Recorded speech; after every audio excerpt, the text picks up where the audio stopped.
तर त्या जिल्हा रुग्णालयामध्ये कॅथलॅबची ऑर्डर दिली आहे हेच त्यांना माहीत नव्हतं आणि तिकडे कुठलं कॅथलॅबचा सी पण नव्हता. तो हॉस्पिटल अजून जुन्या पद्धतीचं आणि 80% पेमेंट झालेलं. ती हॉस्पिटलची लिस्ट बघितली, त्यातल्या काही हॉस्पिटल्सला व्हिजिट केली, तर अजूनही त्याचं काम कंप्लीट झालेलं नाही, अजूनही तिथे कॅथलॅब लावलेलं नाही. तरी सुद्धा 80%च्या आसपासचं पेमेंट हे त्या संबंधित कंत्राटदाराला केलेलं आहे. प्रायव्हेट हॉस्पिटलमध्ये याची किंमत जवळपास 8 कोटी सरासरी जास्तीत जास्त असेल. 7 कोटीच्या वर जाऊच शकत नाही. त्या अनुषंगाने काय सांगाल? आणि आपण 19 कोटीला हे कॅथलॅब विकत घेतलं. बरं, घेतलंय तर घेतलंय, तेही इन्स्टॉल न करता त्याचं पेमेंट घेतलंय. म्हणजे अल्लाउद्दीनच्या सूरज कथानंतर मला असं वाटतं ही दुसरी सूरज कथा असेल. महाराष्ट्र राज्याच्या आरोग्य विभागामध्ये कॅथलॅबचा घोटाळा एक पुढे आणलेला आहे मनसे नेते संदीप देशपांडे यांनी. सध्या या अनुषंगाने त्यांनी पत्रकार परिषद घेतली आहे. सर, नेमका काय घोटाळा आहे? आपण बघितलं असेल तर मी तुम्हाला पुराव्यासकट दाखवतो. 2023-24 साली महाराष्ट्र शासनाच्या आरोग्य विभागाने एक टेंडर काढलेलं. त्याच्यामध्ये 19 जे डिस्ट्रिक्ट हॉस्पिटल्स आहेत, जिल्हा रुग्णालय जी आहेत आणि सेमी जिल्हा रुग्णालय, या ठिकाणी कॅथलॅब बसवण्याच्या संदर्भातलं हे टेंडर होतं. त्या टेंडरमध्ये अशी कंडिशन होती की 1.5 वर्षाच्या कालावधीमध्ये संपूर्णपणे कॅथलॅब इन्स्टॉल करायचं. जर नाही केलं तर त्याला 5% पर्यंत दंड आकारायचे आणि जसा जसा टप्पा पुढे जाईल त्याप्रमाणे त्याचं पेमेंट होईल. म्हणजे पहिलं सिव्हिल वर्क झालं की 30%, मग पुढचं मशीन आलं की 20%, अशा पद्धतीने त्याचं प्रोसिजर लेआउट केलं. पण आम्ही जेव्हा ती हॉस्पिटलची लिस्ट बघितली, त्यातल्या काही हॉस्पिटल्सला व्हिजिट केली, तर अजूनही त्याचं काम कंप्लीट झालेलं नाही, अजूनही तिथे कॅथलॅब लावलेलं नाही. तरी सुद्धा 80%च्या आसपासचं पेमेंट हे त्या संबंधित कंत्राटदाराला केलेलं आहे. जेव्हा आम्ही या संदर्भातली विचारणा ही महाराष्ट्रीय वैद्यकीय वस्तू खरेदी प्राधिकरणाला केली, तेव्हा त्यांनी पहिले तर सांगितलं की आम्ही या वस्तूच खरेदी केल्या नाही. जेव्हा आम्ही त्यांना त्यांची टेंडर कॉपी दाखवली तेव्हा त्यांनी मान्य केलं. पण अजूनही ते आम्हाला कुठलेही अहवाल दाखवत नाहीये. कारण कसं असतं, ज्या हॉस्पिटलमध्ये तुम्ही कॅथलॅब इन्स्टॉल केलाय तिथल्या सुपरिटेंडेंटचा अहवाल पाहिजे की बाबा माझे इथे कॅथलॅब व्यवस्थित इन्स्टॉल झाला आणि मग तुम्ही पेमेंट करा. असा कुठलाही अहवाल त्यांच्याकडे नाही, तो त्यांनी आम्हाला अजून दिलेला नाही. जेव्हा आम्ही त्यांनी जे जागा त्या टेंडरमध्ये नमूद केलेल्या आहेत त्या तिकडे जेव्हा आम्ही व्हिजिट केली, तिथले फोटोही आम्ही काढले.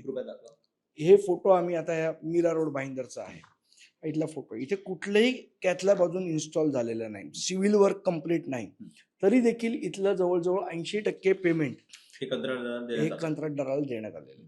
बरं, हे तुम्ही कुठल्या कुठल्या टप्प्यावर पेमेंट दिलं, काय दिलं, किती टक्के पेमेंट दिलंय, ह्याची माहिती आम्ही, हा माहितीचा अधिकार त्यांना टाकला होता.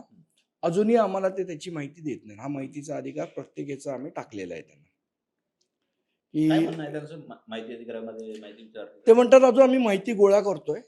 खरं तर 30 दिवसाच्या आत माहिती देणं बंधनकारक आहे. मुळात तुम्ही म्हटलं की 80% पेमेंट जवळपास पे झालेलं आहे आणि हे म्हणतात की माहिती गोळा करतोय. नेमकं पाणी कुठं मुरतंय?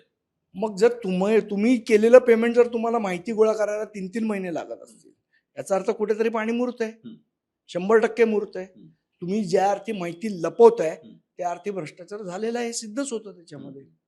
तुम्ही म्हटलात की जे टेंडर रॉकेट झालं होतं ते कोणाला देण्यात आलं होतं, थोडंसं माहिती सांगा. या संदर्भातलं जरा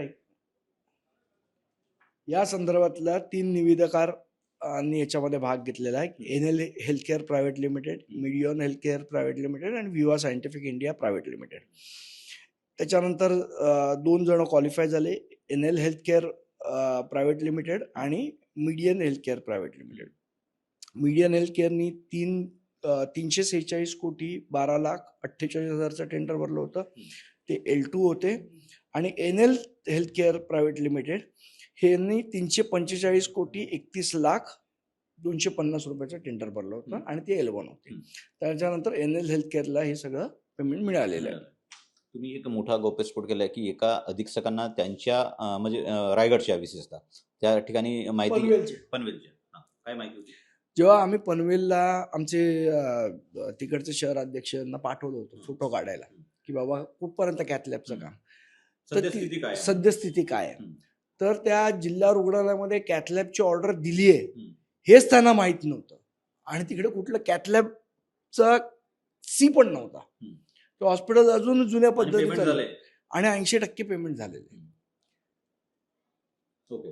आणि त्यांना माहीतच नाहीये की आपल्या इकडे आपण 80% पेमेंट दिलेलं त्या आहे. अधीक्षकांना कुठल्याही प्रकारची या अनुषंगानं माहिती नाही. दुसरी महत्वाची गोष्ट, हे जे टेंडर निघालंय ते कोणत्या आरोग्य मंत्र्यांच्या कार्यकाळात निघालंय, त्या अनुषंगानं काय? हे मला असं वाटतं तानाजी सावंत आरोग्यमंत्री होते त्यावेळेच्या काळात निघालेलं टेंडर आहे. बऱ्याच वेळा तानाजी सावंत हे वादातीत राहिलेलं व्यक्तिमत्व आहे किंवा मंत्री राहिलेले आहेत, त्या अनुषंगानं हे एकंदरीतच यामध्ये चयन दिसतंय तुम्हाला? हा दिसते. मला असं वाटतं त्यांच्यावर गुन्हा दाखल झाला पाहिजे.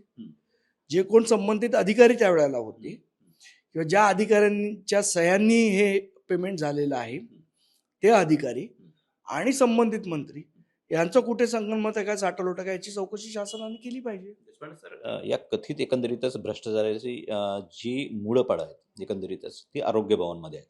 आरोग्य भवनमध्ये अशी काही कार्यप्रणाली कार्यरत आहे का जी काम न करता पेमेंट करतं किंवा भ्रष्टाचाराची एकंदरीतच यामध्ये लागण होते आहे? नाही, मला असं वाटतं ह्या संदर्भातलं चौकशी ही करावी, ही आमची मागणी आहे. तसं आम्ही पत्र सुद्धा दिलेलं आहे.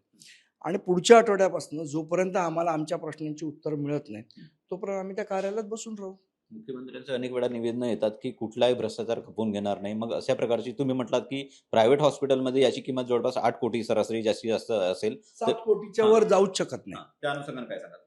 आणि आपण 19 कोटीला हे कॅथलॅब दिलंय. विकत घेतलं. बरं, घेतलंय तर घेतलंय, तेही इन्स्टॉल न करता त्याचं पेमेंट घेतलंय. म्हणजे अल्लाउद्दीनच्या सुरस कथानंतर मला असं वाटतं ही दुसरी सुरस कथा असेल. वाजवी दरांपेक्षा अधिकची किंमत देऊनही इन्स्टॉल झालेले हे कॅथलॅब नाही आहेत. म्हणजे यामध्ये एकंदरीतच भ्रष्टाचार दिसतोय. मुख्यमंत्र्यांना या संदर्भात तुम्ही काही भेट घेणार आहात का? ना, आम्ही तर त्यांना पत्र देऊ, त्यांना वेळ असेल तर भेटतील. त्यांना जर भ्रष्टाचार खरोखर मिटवायचा असेल तर भेटतील. नाहीतर माझी विनंती आहे की जे आमदार निवडून गेलेत त्यांनी हा प्रश्न विधानसभेत विचारला पाहिजे. दुसरा मुद्दा तुम्ही महत्वाचा म्हणलाय, दादरच्या फेरीवाल्यांचा नेमकी परिस्थिती काय आहे? नाही, आता काय ना, आता रेग्युलर फेरीवाले बसतात. महापालिकेच्या अधिकाऱ्यांनी पुन्हा एकदा हप्ते गोळा करायला सुरुवात केली. पोलीस फुकटचा त्यांच्याकडनं खरेदी करून जातात. म्हणजे कोण नाश्त्याची वगैरे गाडी लावतं, पोलिसांच्या गाड्या येतात, फुकटचा नाश्ता घेऊन जातात. महापालिकेचे अधिकारी धृतराष्ट्र आणि गांधारी झालेले आहेत, डोळ्यावर पट्टी बांधून फिरतात, त्यांना दिसतच नाही. मला असं वाटतं आयुक्तांनी याच्या संदर्भातली जे जाब विचारला पाहिजे इथल्या जिनोरच्या याला. आज आम्ही दादरमध्ये फिरतो, सर्रास फेरीवाले लागलेले आहेत, काय नाही बघत. येतात, माल घेऊन जातात, परत अर्ध्या तासाने तो माल सोडवतो आणि परत लावतो. पुन्हा तेच जे धंदे चालू होते तेच झालेले आहेत. त्यामुळे हा जो काही शहाणपणा कोर्टाला फाट्यावर मारून करतायत तो चालूच झालाय. शेवटचा प्रश्न आहे, विद्यमान आरोग्य मंत्री प्रकाश आंबेडकर यांची भेट घेणार आहात का? त्यांनी दिली तर नक्की घेऊ. त्यांना जर खरोखर वाटत असेल की भ्रष्टाचाराचं निर्मूलन व्हावं तर ते आम्हाला वेळ देतील, आम्ही मागूच. तर एकंदरीतच आपण बघायला गेलं तर भ्रष्टाचारी पाळमुळे एकंदरीतच आरोग्य भवनमध्ये आहेत आणि आरोग्य मंत्री प्रकाश आंबेडकर यांनी जर भेट दिली तर मी त्यांची नक्कीच भेट घेईन, असं संदीप देशपांडे यांचं म्हणणं आहे. मी कुमार टेंबरे, महाराष्ट्र टाइम्स ऑनलाईन, मुंबई.